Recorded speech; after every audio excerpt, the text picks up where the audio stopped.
And Mark Carney is headed to Washington, D.C. on Friday for the first time since his meeting with President Donald Trump in the Oval Office back in early October, and for the first time since Trump called off the negotiations with Canada over trade and tariffs.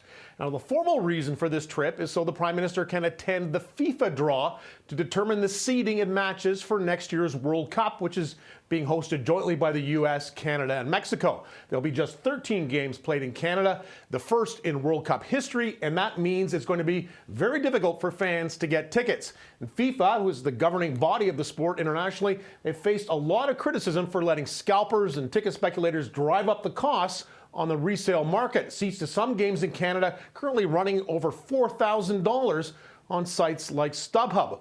And the Secretary of Sport, Adam Vancouverden, today said one problem is the size of our venues. BMO Field in Toronto, which has been expanded for the tournament, and also BC Place in Vancouver, when you compare those to the massive football stadiums in the U.S. and Mexico.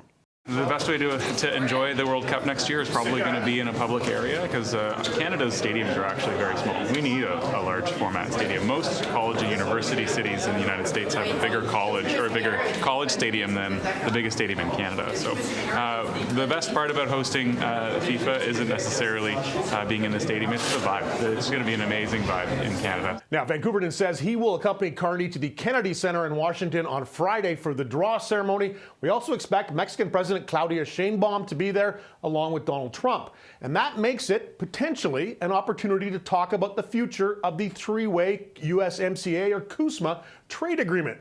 So far, Carney's office has not added any other events in the capital other than a Christmas tree lighting ceremony at the Canadian Embassy. But we know how Trump likes to work, and there is hope that he and Carney could get some time on the sidelines of the soccer draw to try and restart talks that are so pivotal to the future of the Canadian economy. Glen McGregor, City News, Ottawa.